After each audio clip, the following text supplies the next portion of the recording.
bulletin from CBS News. In Dallas, Texas, 3 shots were fired at President Kennedy's motorcade in downtown Dallas. The first reports say that President Kennedy has been seriously wounded by this shooting. More details just arrived. These details about the same as previously. President Kennedy shot today just as his motorcade left downtown Dallas. Mrs. Kennedy jumped up and grabbed Mr. Kennedy. She called, "Oh no," the motorcade sped on. United Press says that the wounds for President Kennedy perhaps could be fatal. Repeating, a bulletin from CBS News, President Kennedy has been shot by a would-be assassin in Dallas, Texas. Stay tuned to CBS News for further details.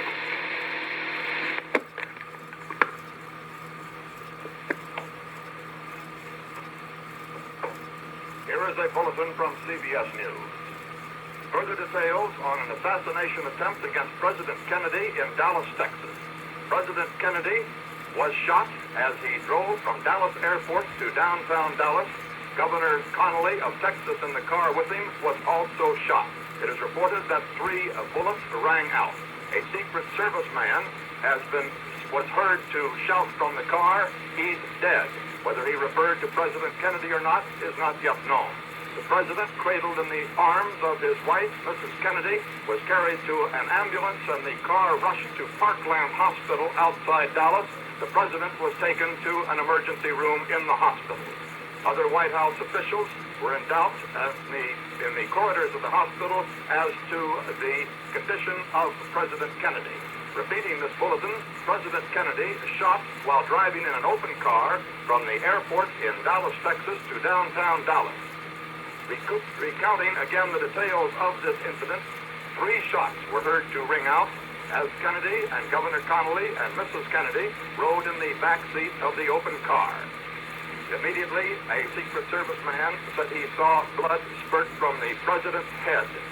He fell into the laps of Mrs. Kennedy, and Mrs. Kennedy shouted, "Oh no." Governor Connally was seen to crumple also. The car sped on, the motorcade speeded up, rushed to Parkland Hospital in Dallas, where the president and Governor Connally were rushed to the emergency room. A Secret Service man was heard to say, "He's dead," as the president was lifted from the rear of the White House touring car, the famous bubble top from Washington, and taken into the hospital. Reporters about 5 car lengths behind the chief executive heard what sounded like the 3 bursts of gunfire. We will keep you advised as more details come in. The incident has taken place only in the last few minutes in Dallas. Stay tuned to CBS News for further details. Here's a bulletin from CBS News.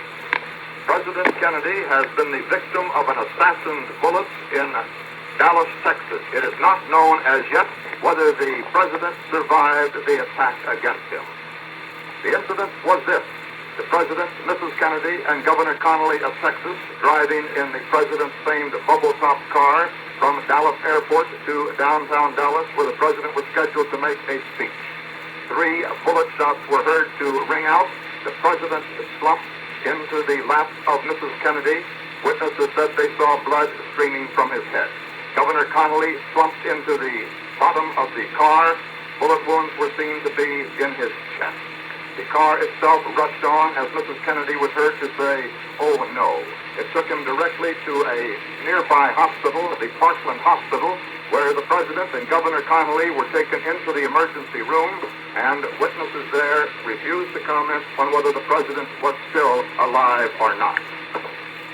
As the bullets were heard to wing out of the assassin's gun, Secret Service men unlimbered their automatic rifles, but the damage, of course, by then had been done. As these details come in, let us read a few to you from the press service wires reaching us only now from Dallas. After these 3 loud bursts of gunshots, Dallas motorcycle officers escorting the president quickly leaped from their bikes and raced up a grassy hill. At the top of the hill, a man and woman appeared huddled on the ground. In the turmoil, it has been impossible so far to determine whether the Secret Service and Dallas police returned the gunfire that struck down Kennedy and Connally, or whether they couple at the top of the hill, crouched down their inert forms as the police rushed them, were the would-be assassins. Stay tuned for further details from CBS News.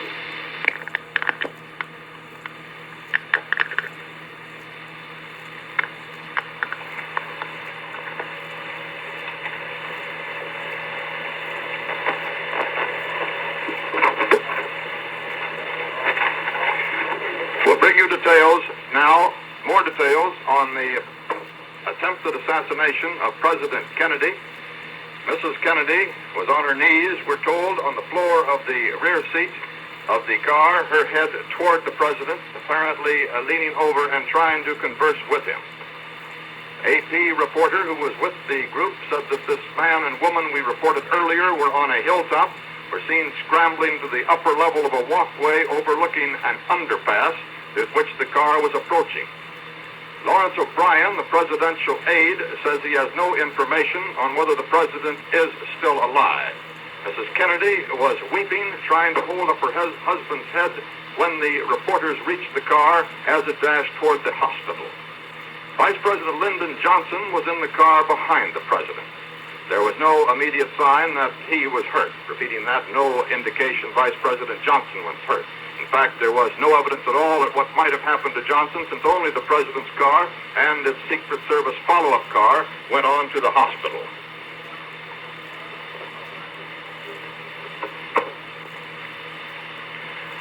Let us recount this incident again.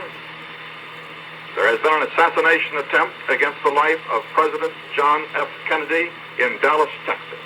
The president, Mrs. Kennedy, and Governor Connally of Texas, en route from the Dallas airport to a speech the president was scheduled to make at noon in Dallas, were in the president's famed bubble-top car, driving through cheering crowds in the streets of Dallas when 3 shots rang out.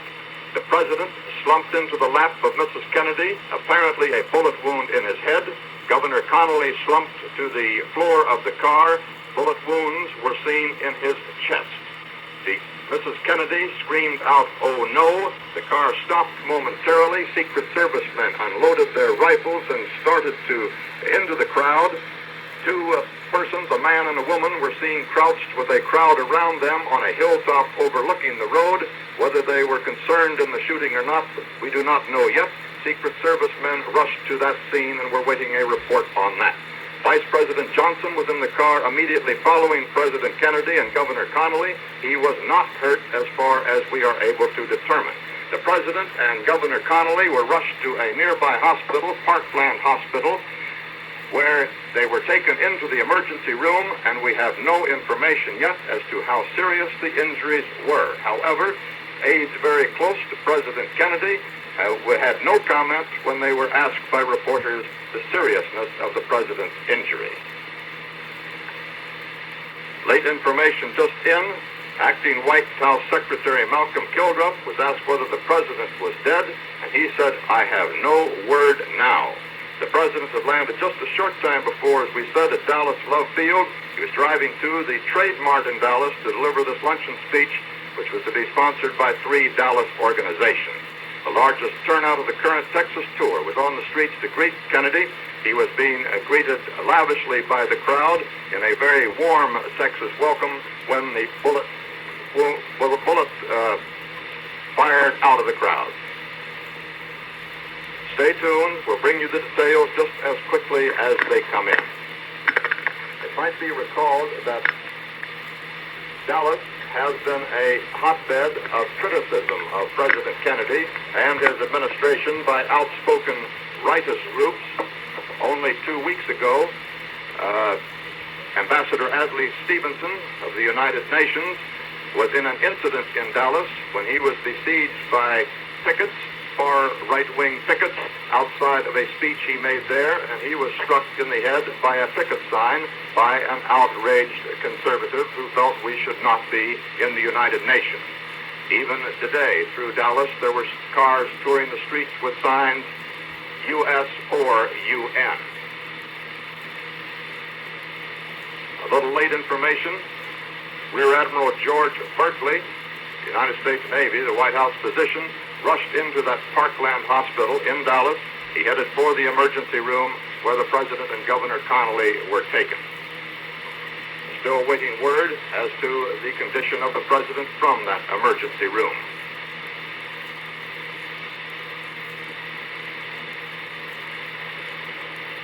Governor Connally of Texas is the young governor who managed the campaigns of Lyndon Johnson over the last several senatorial and vice presidential campaigns of Johnson's. He is a leader of what is considered the more conservative wing of the Democratic Party in Texas. Part of the reason for President Kennedy's being in Texas was to try to patch up differences between the conservative and liberal wings of the Democratic Party, which it was believed endangered the chances of the administration taking Texas in the 1964 election. Let's recount again that President Kennedy and Governor Connally of Texas lie in the emergency room at Parkland Hospital in Dallas as an anxious world waits to learn how serious are the injuries that they suffered from an assassin's bullet. President Kennedy has been injured apparently in the head, Governor Connally of Texas in the chest. 3 bullet shots were heard to ring out as the President's car drove through the crowded streets of Dallas on the outskirts from the airport toward downtown. Further details now as we learn that the motorcade was so strung out as a result of the speedy Secret Service departure from the scene of the shooting that members of the Kennedy staff were from 15 minutes to a half hour behind in reaching the hospital. It was impossible, they tell us now, under the tension at the hospital, to assemble any clear-cut story of the incident because the burst of gunfire, of course, took only seconds, and from there on out, confusion.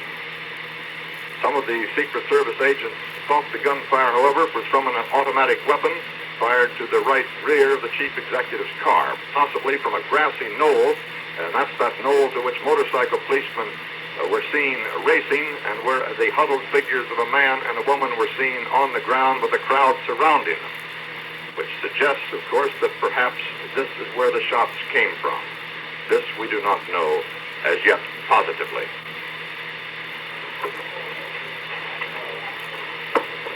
A late bulletin. Representative Albert Thomas, the Democrat from Houston, Texas, says that he has been informed that President Kennedy and Governor Connally of Texas are still alive, or at least were still alive at the last word he had a few moments ago from Parkland Hospital. This is the first word we have had definitely from the emergency room, giving some hope that they survived this assassination attempt. From Dallas, Texas, the flash, apparently official, President Kennedy died at 1 p.m.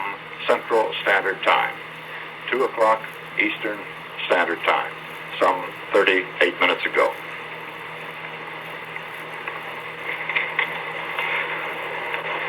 Vice President Lyndon Johnson has left the hospital in Dallas, but we do not know to where he has proceeded. Presumably, he will be taking the oath of office shortly and become the 36th President of the United States.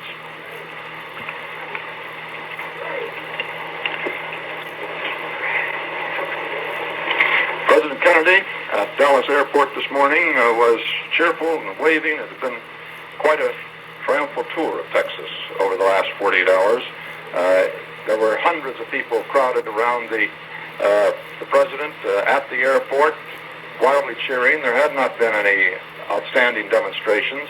Nothing like that, the demonstrations that greeted Adlai Stevenson, our UN ambassador in Dallas, as I was telling you a moment ago, on October the 24th, when a lot of banners saying, get out of the UN and coexistence is appeasement and that sort of thing, greeted him at a meeting. He was greeted by hecklers in the Dallas auditorium where he spoke, and then as he left the hall, a lady demonstrator there hit him over the head with one of her picket signs.